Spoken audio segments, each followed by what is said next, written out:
June 6, 1944. 3:30 a.m. Southwick House, Hampshire, England. Rain presses against the windows of a Georgian manor that has been turned into a war room. Maps cover every wall. Pins mark beaches that will soon exist only as code names. The air smells of wet paper and cigarettes. Dwight David Eisenhower stands alone at the edge of the room. He is not wearing a helmet. He is not holding a weapon. He is holding a folder of weather reports that contradict one another. Outside, more than 150,000 men are already moving. They are sealed inside ships, aircraft, and landing craft. They cannot be recalled without days of delay. They cannot be hidden again once seen. They cannot be kept supplied if they are sent and fail. The decision has already been made. But it has not yet become irreversible. Eisenhower is not a battlefield tactician. He will never lead a charge, never design a brilliant maneuver, never outthink an enemy general on a map table. What he controls is something more dangerous: the alignment of power between nations that do not trust one another, the flow of industrial output across oceans, and the fragile patience of governments whose resources are nearly exhausted. If Eisenhower collapses, the alliance collapses. And if the alliance collapses, the war will continue without limit. This is the moment when the illusion still holds, that the Allies are one force moving with one will toward one objective. But that unity exists only because it has been forced into place, by schedules, by shipping timetables, by production quotas, by political compromises that cannot survive delay. Eisenhower knows this. He does not say it aloud. He signs the order. The invasion will go forward. The danger of Eisenhower is not in what he commands. It is in what he prevents from falling apart. And that danger begins years earlier, long before the beaches of Normandy exist as anything more than chalk marks on a board. December 7, 1941. Washington, D.C. When the news from Pearl Harbor reaches the War Department, it creates clarity and confusion in equal measure. The United States is now at war. But with whom it will fight first is not obvious. The Pacific is burning. The Philippines are falling. The American Navy has been crippled in a single morning. Public pressure is immediate and emotional. Japan must be punished. The enemy is visible, direct, and close enough to feel personal. But the military leadership knows something the public does not want to hear. Germany is the war. Japan is a distraction. If Germany is allowed to consolidate Europe, no amount of American production will matter. Britain will collapse. The Soviet Union will bleed out. The Atlantic will close. The war will become permanent. This logic is sound. It is also fragile. Because it requires the United States to tell its population that the enemy they saw attack them is not the priority. And it requires Britain to accept American leadership at a moment when Britain is still fighting to preserve its own authority. And it requires the Soviet Union to trust that help will come, eventually, across oceans controlled by U-boats. Into this structure steps Eisenhower. He has never commanded troops in combat. He has never led a division under fire. His experience is administrative, logistical, diplomatic. He understands how systems fail, how organizations collapse under pressure, how egos and national pride derail strategy. That is precisely why George Marshall selects him. Eisenhower's first real command is not an army. It is a relationship. In 1942, the Allies do not share a strategy. They share a problem. The British want to fight on the periphery, North Africa, Italy, the Mediterranean, where they have naval dominance and political familiarity. They fear a cross-channel invasion will fail and destroy the last trained armies they possess. The Americans want to strike directly at France. They believe delay only strengthens Germany and bleeds the Soviet Union dry. They are also under pressure to show visible commitment to the war in Europe, not just in speeches and factories. The Soviets want a second front immediately. Every month of delay costs them hundreds of thousands of men. They do not care where the Allies land, only that German divisions are forced to move west. These goals are incompatible. But they must be aligned. And Eisenhower is assigned to do it. Operation Torch, North Africa, November 1942, becomes his test.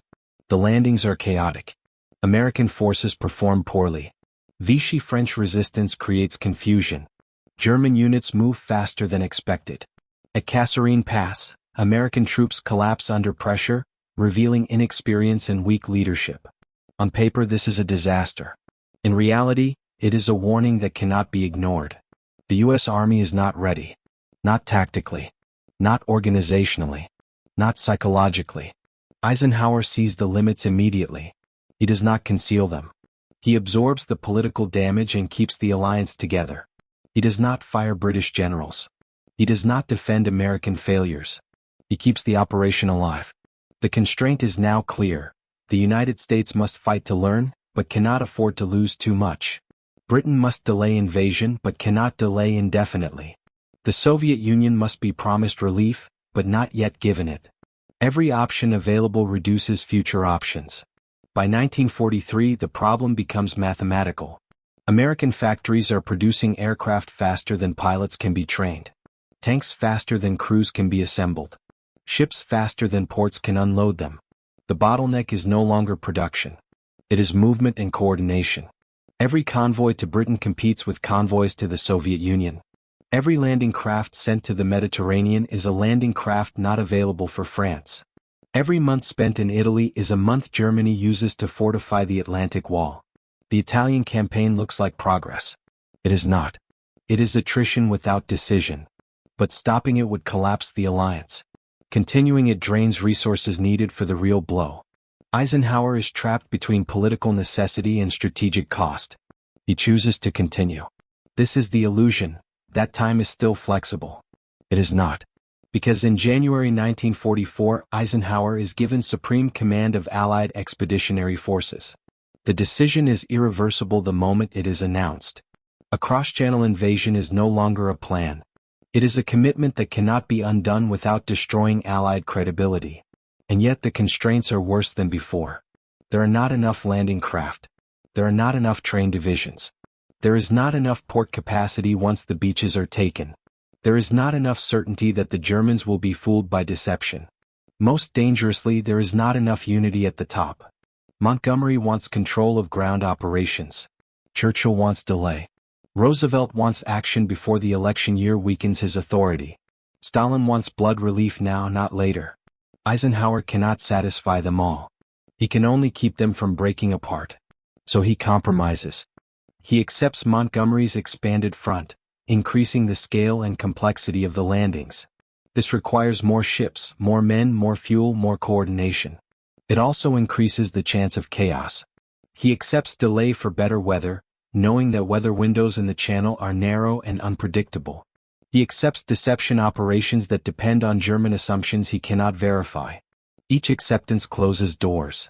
By May 1944, the invasion cannot be postponed without losing the fleet to redeployment schedules, losing airborne readiness, losing the deception's credibility, and losing political patience in Washington and Moscow. The plan is now a machine that must run whether conditions are favorable or not. Eisenhower knows this. He signs the order anyway. Because the greatest danger he faces is not defeat on the beaches. It is disintegration behind him. The night before the invasion, storms rise over the channel. Waves climb higher than expected. Clouds break the air routes. Reports conflict. Forecasts disagree. If Eisenhower cancels, the fleet must turn back.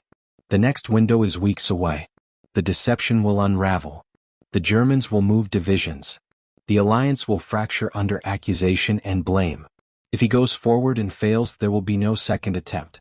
Not this year. Possibly not ever. This is the point of no return. But it does not feel like one. Feels like paperwork. Eisenhower approves the launch. And with that, the alliance crosses a line it cannot retreat from. When dawn breaks over Normandy, the landings are uneven, violent, disorganized. Omaha nearly fails. Utah drifts off course. British and Canadian beaches advance slowly. Airborne drops scatter across hedgerows and villages. The invasion survives not because it is brilliant, but because it is too large to stop. That is Eisenhower's strategy. He has created a structure so massive, so politically entangled, so logistically committed, that retreat becomes impossible before victory is certain. The beaches are taken. The ports are not. Supplies pile up on sand.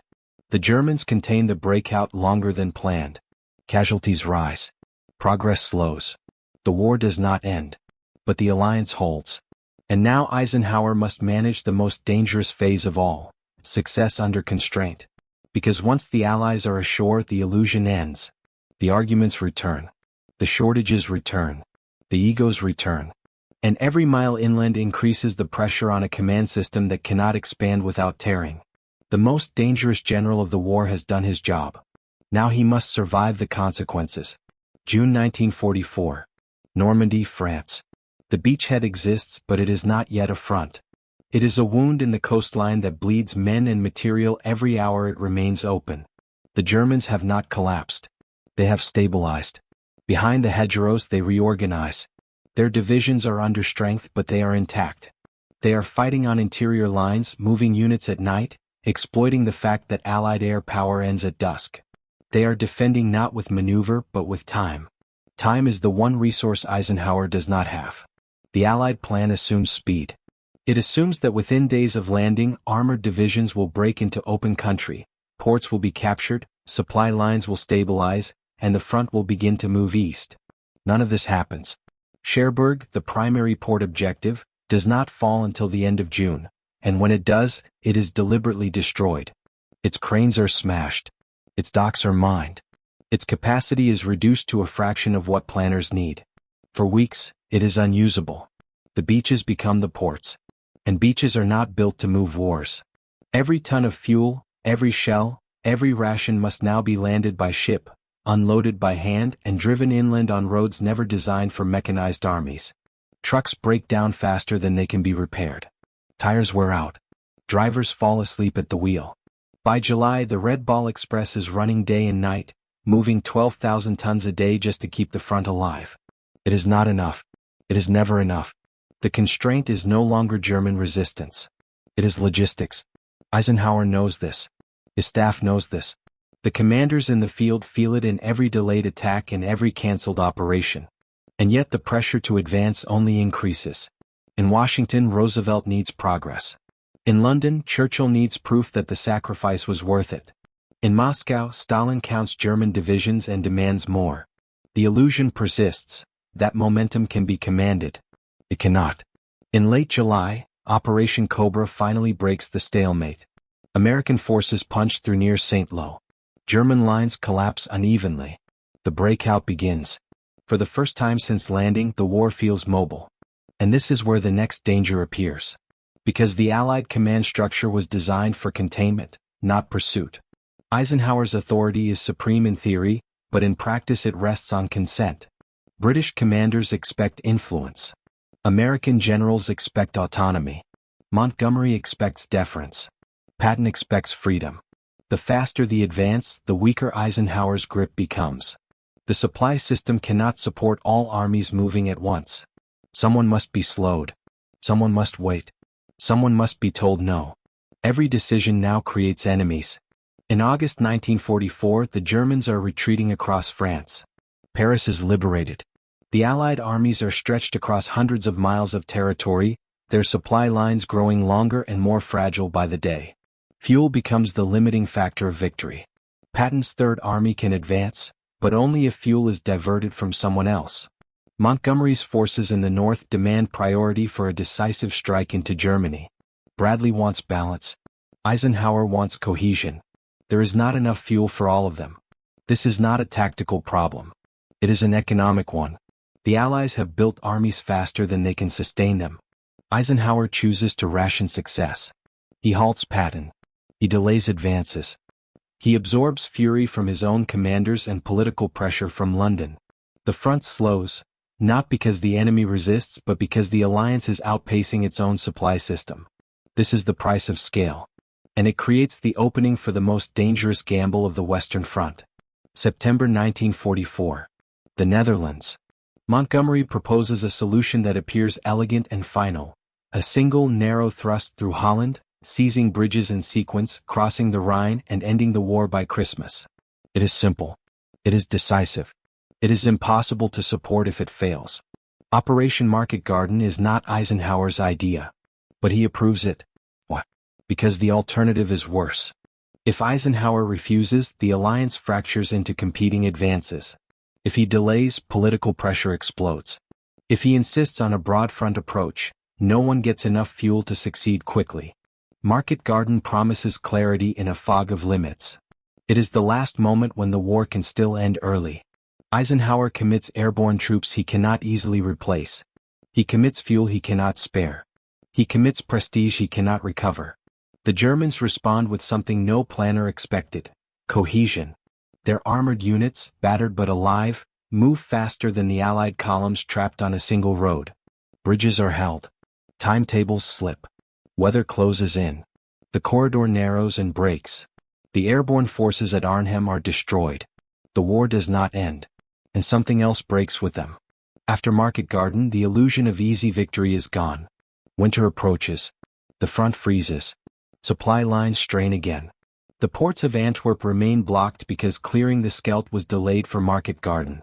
Millions of tons of supplies sit useless on docks while the armies starve for fuel. This is not a failure of courage. It is a failure of sequence. One commitment delayed another.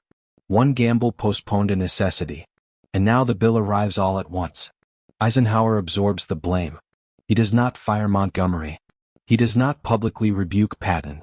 He does not fracture the command. Because the alliance is now under a new constraint: survival. December 1944.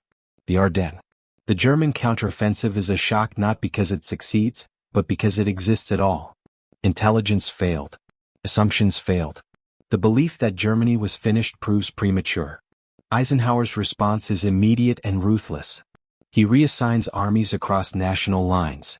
He gives Patton authority to pivot north in days. He overrides egos without apology. The structure bends but does not break.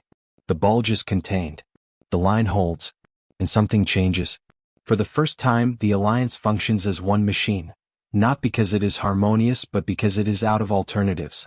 By January 1945, the Western Front moves again. Slowly. Relentlessly. With no illusions left. Eisenhower's most dangerous work is nearly finished.